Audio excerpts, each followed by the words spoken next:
This is the Six Figure Home Studio Podcast, episode 148. You're listening to the Six Figure Home Studio Podcast, the #1 resource for running a profitable home recording studio. Now your hosts, Brian Hood and Chris Graham. Welcome back to another episode of the Six Figure Home Studio Podcast. I am your host, Brian Hood, and I'm here with my bald, beautiful, amazing, purple-shirted co-host, Christopher J. Graham. Chris, how are you doing, my friend? I'm doing all right, man. I'm ready for COVID-19 to be over. I'm ready for new chapters. You and everyone else in the world. I'm ready for the weather to not be so hot. Yeah. Cool. Good talk, man. Good talk. Brian, how are you, buddy? I'm doing really well. Since our last conversation on this podcast, I have a house under contract right now. Ooh, that's exciting. Woo, woo. The inspection's already been done. No major issues there. And now we're just sorting out financing stuff. So here's the shitty part about this. And anyone that's ever bought a house before knows this stuff. It sucks, especially if you're like super OCD about things like this, like I am. I just read through 67 pages of loan documents for one lender yesterday. And like, I literally had like red notes and stuff all throughout it and had to call the lender. And we talked for literally a half an hour over every single detail that was off from what was discussed beforehand. And like, I found things in there she didn't even know was in there. Like, it was a train wreck of having to read these just boring documents. Was it so boring that you made noises of disgust? I do that even if I'm not bored. Were they more of like lone groans or lone moans? What is, are you doing a bit? What is this? I don't even know. Is this some like weird Dr. Seuss shit? No, I mean, it's kind of a dad joke. Lone groan, lone moan. It sounds like a shitty Dr. Seuss joke and I don't get it, but you know what? That's our Chris. So anyways, I don't know what the hell you're talking about. I don't either. Anyways, so I'm sorting all this stuff out and it's been super distracting just because like I've built and sold before, but I've never actually bought a house for myself. I've been renting for like 9 years now because my rent is so cheap. So this is all a new process for me. So I'm learning a bunch of stuff. So it's been a big distraction from business stuff. And I've learned that I am incapable, 100% incapable of juggling multiple things at once. I am like one track mind 100% of the time. And that's just, I think that's why I always say this, Chris, is like, you can build one business, you can maintain another, and then all others wither and die. I think that may just be special to me because I literally cannot do more than one major thing at a time. Speaking of that, did you see the Elon Musk announcement about Neuralink? Yeah, I saw the pig brain thing. I mean, I'm not that impressed. And I'll tell you why. It's because I don't fully understand it. That's the only reason. I feel like if I fully understood it, I'd be more impressed. I feel like if you had a Neuralink, that would help you understand it more because it would enhance your brain. Sure. As you know, I'm super obsessed with all things the human brain and my little meditation Muse 2 measuring thingy. Oh yeah, that's stupid. You just got a gear slow alert, my friend, and that's because you mentioned a specific piece of gear. Hey. Kudos. I used it right before our call, and I got 96 birds in 10 minutes, baby. Wait, were you counting the birds, or does it tell you? Oh, no, it counts for you. Oh, okay. I'm like, how does that keep you zen if you're counting how many birds you get? If anyone's like confused as shit, it's just this like headband thing he wears, and it goes with an app, and if he meditates and is calm enough, and his brain waves are inactive, little birds tweet, and then you get a score at the end. It's like a gamified meditation. Yeah, it's amazing. I'm obsessed with it. We're not sponsored by them. You want to be. Yeah, I love it. It's been so helpful in every area of my life, and I've been spending a lot of time with that thing. Cool. Should we shut up with the banter and talk about business stuff? No, I'm going extra hard with the banter today, actually. So I have this wart on my butt. I'm just joking. Let's get into the actual episode today. Just shinfo. I don't really have a wart on my butt. Topic today, Chris. You want to tee this? Actually, you know what? You'll tee it up in like, it'll take you 30 minutes. I'm going to tee this up. Here we go.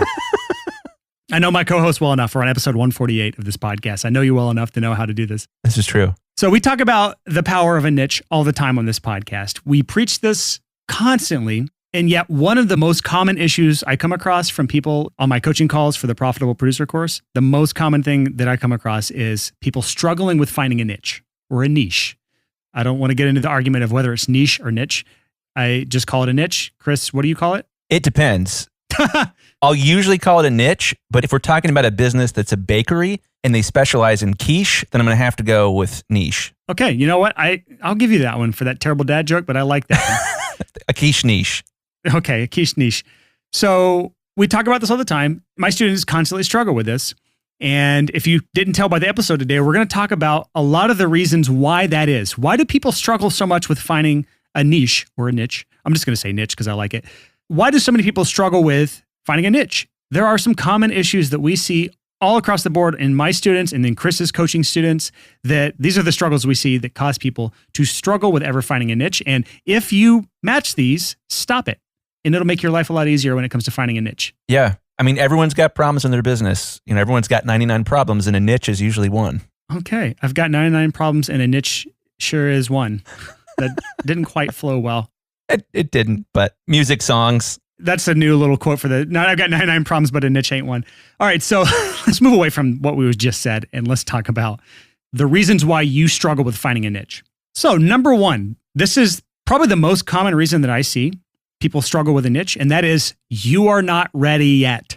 We talked about this way back in episode 17, the 5 stages of a successful recording career. In stage 1, this is the part of your career where you are just simply casting lines out into the waters and seeing what bites. Most people, if they're in stage 1 of their careers right now, they're early on, they haven't really figured out what it is that they specialize in, then it's not time to choose a niche or to niche down yet. I think that you're absolutely right. And, I've made so many mistakes in my life and in my business. And one of the things I made that was not a mistake was when I got into the music business, recording people, doing audio stuff. I decided, I know I need to specialize, but to figure that out, I'm going to think of it like fishing. I'm going to go somewhere, and if anyone that's ever been fishing, the more fishing poles you bring, the better. You start to get an idea of where the fish are biting. Not that I have any clue about fishing. This is just my idea. So you bring a few fishing poles, you throw them all out there, and you wait and you see, okay, well, this one's working over here, that one's not working over here. And eventually you just start focusing all your efforts on one spot where you're catching fish. My dad and I used to do this. When I was growing up, we'd take the boat out, we'd try one spot. If we didn't get any bites, we'd try another spot, and so on and so forth. And I think when you're looking for your niche, when you're looking for your specialty, you have to do that. You have to experiment. And I think what gets tricky is that people start to experiment and then they don't stop experimenting. They leave all the fishing poles in the water. They get FOMO and they're so afraid they might miss out. This is deadly. There's 2 dangers here. One is if you don't cast enough lines, so to speak, and you're just focused on, like, you're just dead set. You've heard us talk about finding your niche on this podcast constantly, and you're like, I am going to niche down. I am going to be the premier blank that only does blank. That's like going to the same fishing spot and never catching a fish, but you are determined that that is your fishing spot. You're going to specialize in this one spot, and you never get any bites, and you never go anywhere. So that's one danger. That's the danger of not casting enough lines. The other danger is casting too many lines here. And then you're focused on juggling between all of them, and you never really pick one and start to narrow in on it. So you've got to balance this only casting one line. There's a balance between that and casting 100 lines and trying to figure out which one is right for you. I kind of wish that we had like background music in our podcast, because when you do something like that and start to say dope stuff, there needs to be like a Rocky theme in the background. No, I want like an epic orchestral, like God Bless America kind of song where it's just like, God bless. Some Lee Greenwood, possibly. Sure, man. And they can't take that away. Yeah. Or some like super sexy, like, let's get it on kind of stuff going on in the backgrounds. You apologize for that terrible impersonation. Let's get it on. Make it creepier. That's so creepy. I'm going to edit all of this out. Oh my goodness. But that's really smart. You're right. It's either people put too many lines in the water, they're focusing on too many niches, or they're not focusing on enough. They went too early, they committed too early, and they're obsessed with this idea of dominating this one niche. They're overly zealous. Yeah. This is fascinating. I think this is a great conversation. And to be honest, it applies to really all creatives.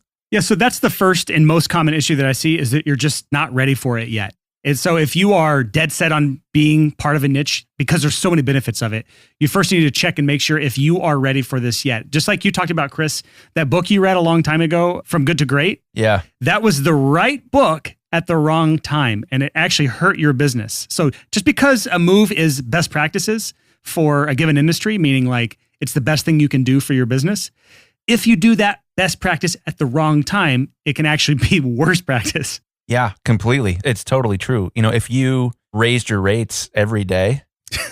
Yeah, raising your rates is generally a good thing. But if you raised your rates every day for the rest of your life, that's probably not a good thing. Yeah, there's so many things where the timing is in many cases more important than the thing that you're actually doing. And doing this niche research. So, man, I love the idea.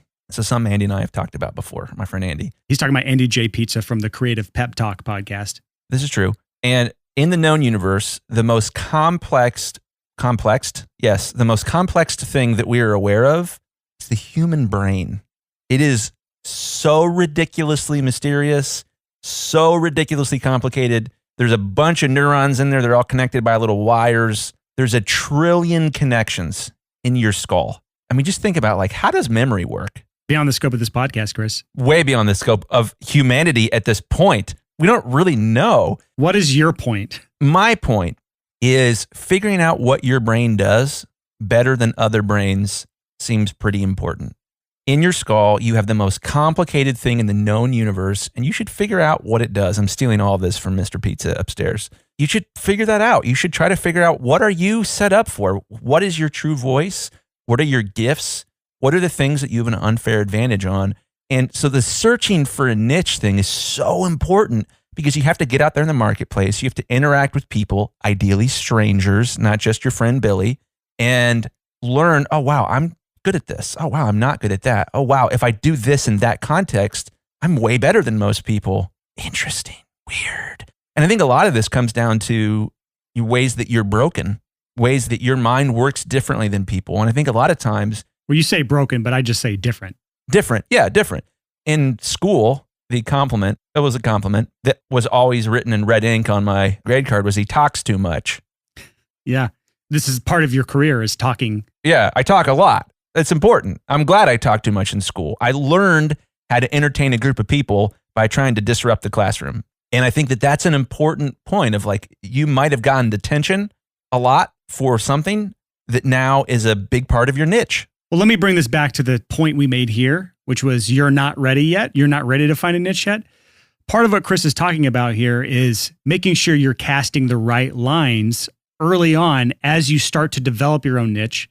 Because if you're casting the wrong lines or the lines in the wrong places, you're doing yourself a disservice. So that's part of this whole conversation, is if you're not quite ready yet, make sure you are paying attention to what Chris is just talking about here, paying attention to what makes you unique so that you have a good idea of where to cast those lines in your business. So moving on here, that's the first one, is you're not ready yet. The second reason you're struggling to find a niche is a skill set mismatch. When it comes to your skill set as an audio engineer or mixing engineer or mastering engineer or whatever service or services you're trying to provide, honestly, this is one of the most important things. If you cannot provide a good service for the customer you're going after, so let's just say you're doing vocal tuning for the country music scene, which is a very specific niche thing. If you're not good at that, you will never be the go-to person in that niche. If you're trying to be a mixing engineer in the heavy metal scene, which is what I do, and your skill set isn't complementary to that niche, you don't have the right sounds, your drums don't sound right, your guitars don't sound right, you will never have success in that niche. So this is a pretty obvious one, but one that people somehow look past as if they can somehow get around this. Do you see this, Chris, with some of your students or people you talk to in the free coaching calls? Like, how often do you see this when people have a skill mismatch with the niche that they're trying to entrench themselves in? What I often find is that people have an enormous skill that they aren't using, that they've looked around at everybody else in the marketplace and they say, well, this is what everybody else is doing, so I'm just going to imitate them. Well, that's actually a really good point. It could be that they have okay skills in an area they're trying to make their niche, but they have extraordinary skills in another place that they're absolutely ignoring and they're not taking advantage of. That kind of goes back to the first one we talked about, where you're trying to make sure you're casting the lines in the right place. Some people choose the wrong line and they blatantly ignore the one that they should be going after when it comes to choosing their niche. Yeah. Well, case in point, we talk about Mark Eckert, one of our favorite people. I think he's been mentioned probably more than anyone on this podcast. Probably. Yeah. He's the best friend of the podcast. Mark Eckert, I was talking to him the other day. We were talking about his business, That Pitch, which specializes in connecting people, composers, people that make music with people that license the music. He's kicking butt. And we were talking about ways for him to market it. And I was like, Mark, dude, content. You need to be the voice. You need to be the Gary V of your business. You need to be the person, the face, because he's such a good talker. He's so entertaining and goofy and hilarious. And if you want to hear him, he was on episode 68, where we talked to him about using Instagram marketing to build his business as a producer. He's actually building a recurring revenue business. And then on episode 129, He came back and talked about how his business was thriving as a pop production studio despite being stuck at home. And this was like right around the time that COVID hit hard in April. 2 great interviews, though, if you want to go back and kind of hear a bit about his story, and you get a gist of his personality and why we talk about him so much. Totally. Mark's a perfect example of like, Mark should have a podcast. The bro is just fun to listen to, man. Well, Mark was actually the guy I was considering as the co-host for this podcast before I met you. So that makes sense, yeah. I know. He was a great consideration there. Yeah, so I think when it comes to skill set mismatch, it's often that you've got somebody who, like you said, has okay skills in their niche, but they're not combining it with the special secret sauce that they provide. I think that's where stuff starts to get really interesting. Billy Decker that we had on the show is a perfect example of that as well. Billy Decker, amazing mix engineer, but a great conversationalist. Just a fun dude to talk to. He's not this like, yeah, I mixed more #1 hits last night. Everyone sucks but me. He's like the kind of guy you can come up to him and just say one sentence to him, and then he'll talk to you for like an hour and you don't have to really say much. Not in an overbearing way where it's awkward. It's just that he's so entertaining that you don't want to interrupt him or talk at all. You just want to listen to him. So back on episode 13, how social skills help Billy Decker dominate the Nashville mixing scene. Awesome interview, and you'll get an idea of what we mean when we're talking about this. But the key to this, and what brings us back to this episode, is that he took his skill set, which was both mixing and social skills, and dominated a very lucrative niche in the Nashville country music scene. Yeah, I love this. I often find it's not that like someone doesn't know they suck. It's that they're not combining it in interesting ways with something else. So let's move on now to our next point of our reasons why you are failing at finding your niche. We've talked about so far, number 1, you're not ready to niche down yet. Number 2 is you have a skill set mismatch with the niche you're trying to dominate. And now for the third reason, you have a social or a relational mismatch with the niche that you are trying to dominate. So what we mean here is if you're trying to dominate a niche, and we'll just go back to Billy Decker for this example, if you do not have close ties in the Nashville mixing scene, it is going to be very difficult for you to ever dominate that niche. So part of Billy Decker's success, using him for this example as well, is that he had great relationships and also continually builds great relationships in the Nashville country music scene. And that's why he's successful. Those who refuse or are incapable of building relationships in that niche will not succeed in that niche. And that's the way the country music scene is. All other niches have some variation of this. I think the Nashville country music scene is probably an extreme example of having to have friends in low places, for, I guess, kind of a pun with that song. You need to have friends in those places. I've got friends in low places. I couldn't hit that note, shit. Anyways, when I see people struggling to entrench themselves into a niche that they want to get into, one of the common issues is because they have not put in the work to become part of that niche. So an easy way is to just be a musician in that niche. That's how I got my start in heavy metal. I toured in a band for years and years, and I played 44 states in 8 countries and was signed and had a record out on a label. And so when I shifted from that into a recording studio and mixing engineer, it wasn't a very difficult transition because I was already in that world. I already had friends and relationships and a little bit of clout in that world. Whereas someone who's just starting in their bedroom and has no relationships, has put in none of the work and didn't do anything that I did, they are going to struggle a lot more than I struggled to get into that. So I just want to make sure people understand that if you want to get into a niche, you have to have the relationships with the right people in that niche, and you have to be entrenched in. It's like putting roots down somewhere. You have to do it somewhere, and that is an important part of making sure you dominate a niche. I think what gets tricky with that is you make a decision, you want to dominate a niche. And what a common thing in our industry is we are painfully lots and lots of dudes in our industry, right? And what I see a lot of times is when someone wants to dominate a niche, what they really want is to dominate that niche. They want to be seen as the smartest person, the most talent, the special chosen one.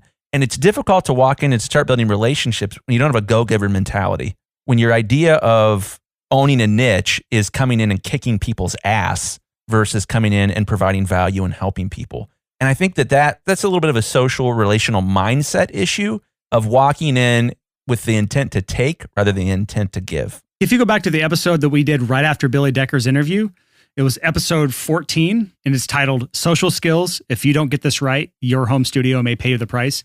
not a great title, but you get the gist of it, is how important social skills are to having a successful business. That's exactly what you just talked about, Chris. I mean, this is just part of, if you're trying to entrench yourself into the social structure of a specific music scene or a specific niche, if you're trying to get into that, all the stuff that I just talked about comes down to social skills. And so it's just hand in hand with that sort of conversation. It's just going deeper into like the mindset behind making sure you're not a social pariah in a niche by just going in and trying to kick ass and take names and say, I will be the best. That doesn't work in 2020. It might have worked for like the Industrial Revolution, where you had to like do hostile takeovers and make sure that you crushed all your competitors. But in today's age, that approach doesn't work. And I think everyone knows it at this point. Anyone listening to this podcast definitely knows it. So I don't think it needs to be really discussed any further, but that is definitely a component that is coming into play when it comes to making sure you don't have a social or relational mismatch when you're trying to find your niche. Yeah, I completely agree. And I've said this before on the show. It's been a pretty long time. But if I could trade in some of my technical skill to have more people skills, I think I'd do it every time. Trying to respec? What's that? That's a super nerdy gamey term where you reset your skills and reattribute them to yourself in a different way. Oh, interesting. Okay, yeah. It's in RPGs and stuff. Okay. I would absolutely want to understand other people better. And when I look back at my regrets in my life, they all stem from, gosh, I just wish I had understood people better. 3 more points in my social skills tree. Yeah, totally. All the nerds are like, yeah, Brian gets it. And then like all the non-nerds are like, what is he talking about? All right, let's move on here. So far, we've talked about why you're struggling with finding a niche is 1, you're not ready yet. The second is you have a skill set mismatch. The third reason is you have a social or relational mismatch with that niche. The fourth is a little easier to understand, but it's a location mismatch. Going back to the Billy Decker example, to use him for a third time in this episode, you're trying to do country music and you're trying to entrench yourself in that social scene, and you're trying to do this as a mixing engineer, you damn well better live in Nashville, Tennessee. So there is a major component to certain niches that you are in the right location if you want to be a part of that scene. And that's not the same everywhere, but that will give you the maximum chance to have success in a specific niche. Obviously, we've seen outliers. We've seen examples of people that have had success in random cities. If you go back and listen to episode 59, where we interviewed Austin Hull, he built his career 100% online in like a small city like Pensacola or something, like a relatively non-musical city. And he crushed it and he's still crushing it. But that's typically the outlier. When you look at the success of most people you look up to, they got their start and they usually continue to live in a pretty major city to that genre of music or that niche that they're a part of. So Chris, you'll probably push back because you're in, the armpit of America, Ohio, and you still have success. And I started in it's between the baby toe and the second smallest toe of America. Yeah. I started in the toe crack. The toe crack of America called Alabama. And I still have had success. So maybe there's less to this part, especially in today's age and especially in the COVID era where everything's done online. But I still think for certain industries, certain niches, location is a very important part of the formula. It's not the entire equation, and that doesn't mean you can't make it if you're not part of it. But I will say that so many people are hungry enough to where they're willing to relocate to be part of a scene or part of a niche. They're willing to put in that work to do all of this, to relocate. And if you're not willing to do that, it's going to be that much harder for you to beat that person out, because people always want to do business with people that they know, like, and trust. So when Billy Decker is making his like 6th cutting board for that label, that A&R guy at that one record label, he's going to get that mixing project and you're not, because his wife loves Billy Decker's cutting boards. And that's his hobby. He makes like cutting boards that you chop vegetables on, just to clarify. Yeah. So he makes some like badass, awesome custom cutting boards with like these rare, crazy woods. And he gives them out to like friends of the industry. And it is a great marketing tactic. That's like a go-giver mindset. So anyways, all that to say, you're going to struggle if you're not in the city and can do that like Billy Decker can. Yeah, making those cutting boards and giving them away is brilliant because every once in a while you get it out, chops and vegetables, and it reminds you of Billy Decker. Billy Decker's cutting boards are not the ones you chop on. You literally just put those on a shelf and stare at them. Like you do not cut on a Billy Decker cutting board. You got to hand it to him. That's a sharp. Oh, dang it. That was so bad. That was so bad you even stopped yourself. Oh, man. That's fine. I'll cut it out. No, we're not. I get the final edits here. I'll leave all your dumb stuff in. Cut it as in a cutting board. Uh-huh. It's a dad joke.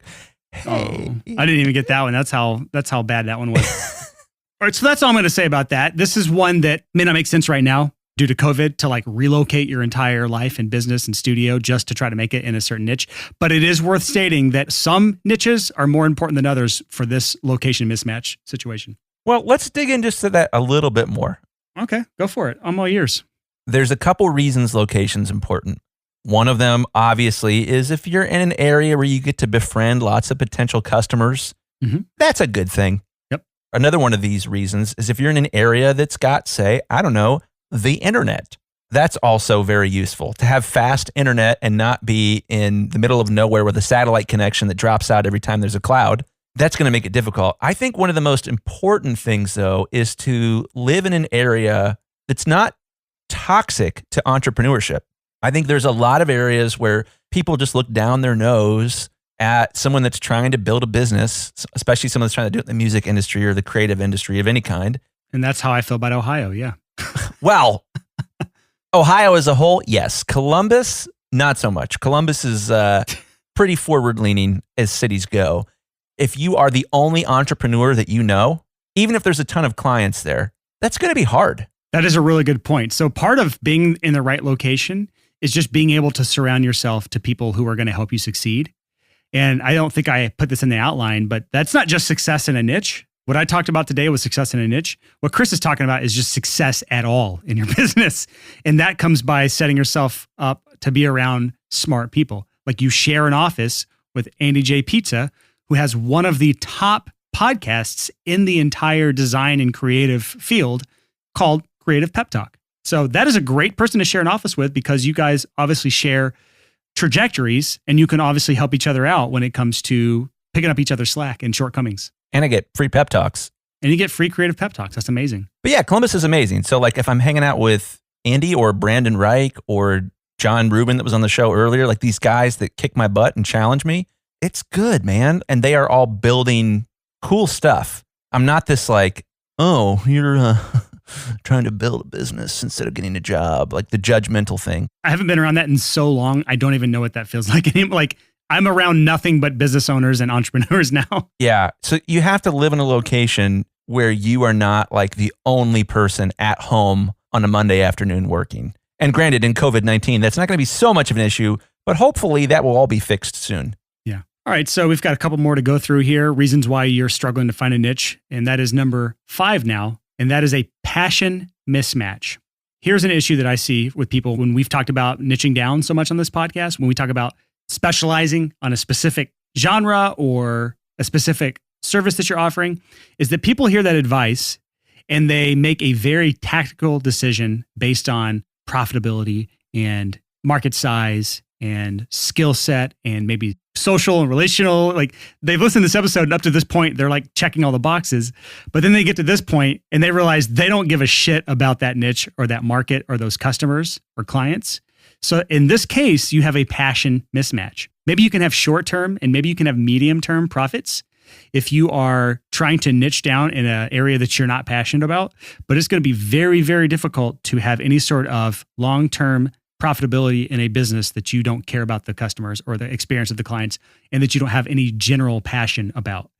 You're welcome to push back on this, Chris. So one of the things Jim Collins talks about, and I can't remember if it's Good to Great, which ironically we just crapped on earlier, but I think it might be Built to Last. I love Jim Collins' books, but when I read it, I took it too literally. It didn't apply to me at the time. One of the things he talks about is to build a great business, you have to have the overlap of passion, being the best, and being able to make money. Where those 3 circles overlap, that's where your best business is. If you don't have the passion circle in there, or if you only have the passion circle in there, things get weird because especially when things get hard, you have to be a nerd. You have to be willing to stay up late and build some crazy thing that you need for your business and be excited about it and not just be like, ugh. Because if you don't, what's the point? Go get a job. Yeah. So the passion aspect is what's going to actually push you through those tough times that everyone hits in their business. Where people give up is when they don't have the passion to push through that struggle. And the passion is what helps you get through the tough times. Because everyone has tough times with their business. Everyone has these roadblocks they hit that they have to figure out how to get through it. They have to figure it the fuck out. And if you don't have any passion in that, then when you hit those moments, you'll just either let those things fester until it destroys your business, or you'll just ultimately give up, or you just won't treat someone the way you should because you just ultimately don't care. So passion is a huge part of this. And I think it's an area that people tend to ignore if they're overly analytical and just focused on the numbers of a business and not at all about how much they care about that niche or that genre. Totally. I think to take that one layer deeper, and we've talked about this in the podcast before, but what's really frustrating for me is when I see a business owner that's like, oh, I'm so passionate about this one thing that my business does, but I'm going to quit because I'm not passionate about every part of this business. True. It's like, dude, if you're passionate about it, you're willing to do the stuff that sucks to grow the thing that you love. There was someone recently that he bought the Profitable Producer course and then requested a refund the next day. And it was because he got in and realized that there's actually work involved with building a business.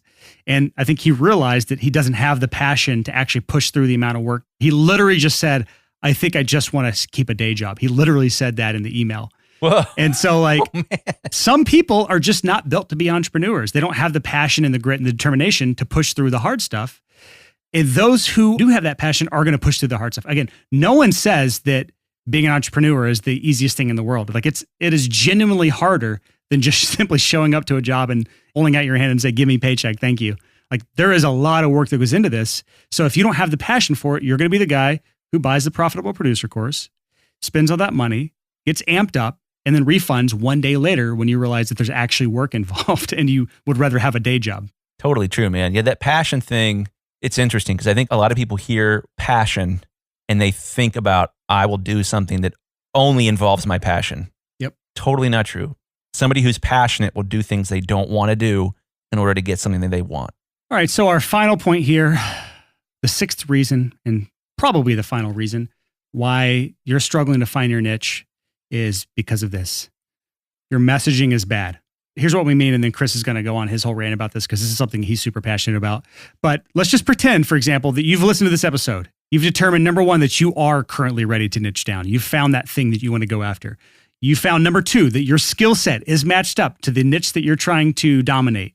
Number three, you found that the relationships that you have, you are an integral part of that niche. Number four, you have the right location. You're in the right city for that niche that you're trying to be a part of. And then number five, you have the passion for it. Now we're on figuring out how you're going to message yourself so that your client understands exactly what you do. Basically your elevator pitch or your trailer if you're a movie. If you mess this up, you're going to really struggle to have success. I'm not going to say you're not going to have success because I do see people that have terrible messaging and they still dominate. And it's because they have great social skills or they can make up for it somewhere else. But you're adding an unnecessary amount of friction to your life and to your business if you do not get your messaging right. Totally, man. This is probably my favorite and I think the most powerful of tools that we have in our toolbox here. Tool belt. It's a better analogy. Our tool belt. Because here's the thing, messaging is a multiplier. And, you brought up movie trailers. Perfect example. When you see a great movie trailer, we were talking about this beforehand. When I saw the movie trailer for the latest Predator movie, it's Predators, and it's basically like, this summer. And then you see two predators fighting and you're like, oh, cool. It's a movie where two predators fight each other. I'm in. Sign me up. It takes the whole experience and condenses it down to a bite-sized little piece. But it was great at convincing you, this is what I want.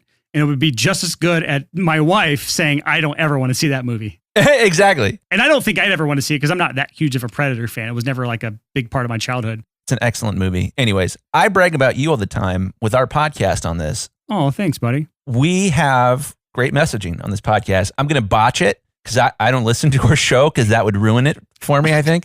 But like if you heard it here, folks, 148 episodes in, Chris Graham does not listen to his own podcast. My ego's big enough as it is. I don't need to listen to how good I sound after you mix me. Oh my God. But my point here is if you listen to this podcast at the very beginning, and this is funny because it hasn't changed since episode 1, you had the audacity to create a podcast intro and to hire a gigantic sounding man. He's got a great voice, doesn't he? To say something like, the #1 business resource in the recording studio. And that is the antithesis of what he sounds like. Yeah, but you had the balls to say the #1 blank and blank. And what's so amazing about this podcast to me is I'll meet people all the time who have no idea who I am. We're at a yoga class. This happened a couple weeks ago. And a guy mentioned, yeah, my son's living in LA and he's trying to, produce records. And I was like, oh, you should tell him to check out the 6 Figure Studio. It's a business podcast for people that are trying to make it in the recording industry. It's the number one business resource in the recording industry. And he wrote it down and gave it to his son. It's the easiest pitch in the world to somebody that is a perfect match. And the messaging, it's like a great movie trailer. And this is the thing that I see people get wrong the most. It's the hardest thing. It's the thing that requires, I think, the most skill and panache, if you will, to get figured out, is to make something where somebody is just immediately grabbed. So, perfect example, a buddy of mine, Christian, guy I've been coaching for a while, he makes EDM music. When we first started hanging out and we were talking about building a podcast, and I was like, dude, you should just like make the Six Figure Home Studio for EDM. He did that, didn't he? Because I think I saw a podcast about that, similar to that. He did. And I couldn't believe this. I came up with this idea. I was like, you should call it electronic dance money. That's right. I've seen that. EDM. And it's like, that's an even better pitch than we've got of like, oh, you should listen to my podcast. It's called Electronic Dance Money. It's about making money with EDM. That's such a good pitch. It's such a good pitch. So all you have to do is get that in front of the right people that, one, want to make money in EDM, and two, there is no two. You just get it in front of those people and they're like, oh, I'll check that out. Right on. Cool. So the messaging is so important. And for so many of us listening to this podcast, you're 140 billion episodes in and your website still says editing, mixing, mastering, vocal tuning, tracking. Oh my God. You know how many of those I see every damn week?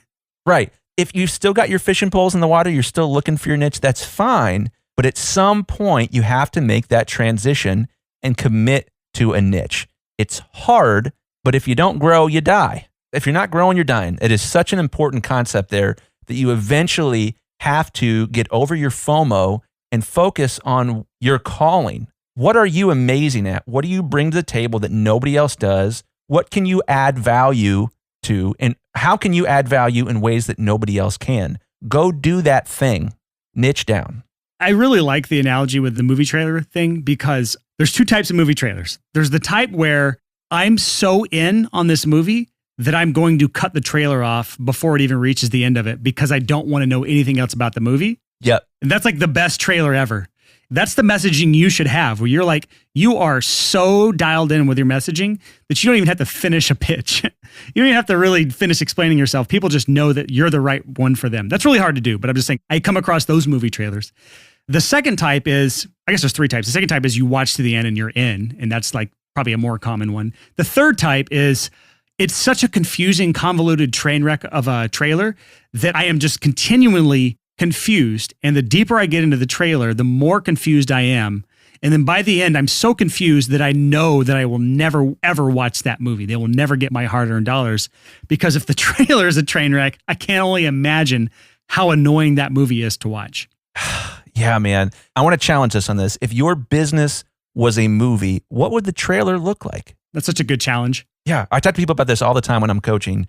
Tell me what your business is. Sum it up. Elevator pitch me. And when it's one of these like low budget, like shot in slow motion of an actor you've never seen before. Another shot of another actor you've never seen before. Punchable face. Punchable face. Something happens. They're tense. Something else happens. Or like every freaking chick flick trailer you've ever seen where you're just like, okay, it's another one of those. Spoiler alert, the guy gets the girl at the end and... Yeah. I think that's even, boy, you know, I look at a lot of people's websites and I almost just want to tell everybody, like, make a movie trailer for your business. I look at so many websites that if I were to make a trailer for their business as a movie, it would be that generic, like the guy and the girl leaning against each other back to back on the cover of a DVD. It's like, that's how generic their website is. It's like that just generic ass chick flick rom-com that is just like, you know it before you even see it, exactly what everything's going to happen in it. And I don't want that to be anyone's business. So there's that side of things where it's like, you know exactly what it is and you don't want it. And there's the opposite side where maybe you have something people want, but your messaging is so convoluted that nobody gets it. And so no one will hire you. So that's two extremes. One is you have something no one wants and it's crystal clear what you have. So maybe your messaging is perfect, but it's perfect messaging for something that no one wants. That's the generic rom-com. And then the other side is you have this incredible experience, this incredible movie, but you fucked up the messaging so much that no one gets it. And that's the camp that I see a lot of people fall into is they have the full package. They are the real deal and they cannot figure out how to message it to people. And there's too many plot points. It's, you know, In the future, a boy and a girl and another boy and some dude and a creature with weird fur and a time machine. I just saw Christopher Nolan's new movie, Tenet, the other night, and that's how I felt about watching that entire movie. I know it got great reviews, but it was the most confusing movie I have ever seen in my life. And when you see it, Chris, you will know exactly what I'm talking about. It was just like, what is happening for 2 hours straight? I think the flip side of that coin for me, I'm getting nostalgic here, is I remember the first time I saw a trailer for one of the Lord of the Rings movies. It started, and within like 3 seconds, I was like, yep, like, I'm going to see that. That looks freaking awesome. Let's bring this back because, okay, we're talking about movie trailers right now, and I think people get this analogy, but our whole goal is for you to think through your business as if it were a movie and how you would explain it to people so that they have that instant aha. What's the thing that you can say someone in 3 seconds and they're hooked, they're in, they know you're exactly what we need, or I have a friend that needs that. Let me connect you to. Bingo. And I think where this comes down to is when you watch a great movie trailer, you have no questions. You don't have any questions. No, wait a minute. So there's 2 predators and one of them's bigger than the other one. Like, you don't have questions. It's sold. Yeah. And I think one of the ways that you know that you have a good movie trailer is that nobody asks questions other than how much and when. That is it. How much and when? That's the answer. How much do you charge and when are you available? Those are the 2 questions you want after you have presented your messaging to someone. Yeah. So I think you can start to measure that. It was wild as I grew Chris Graham Mastering.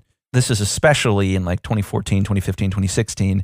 I got my messaging so clear with all my emails, with the website itself, that I would get the exact same email from clients who didn't know each other. They would use the same words. It was always like the word, we're definitely going to work with you. What else? There were like specific phrases. It astounded me where I was like, wow, it's like they're the same person and they're just hot, like, but they don't know each other. And it was wild.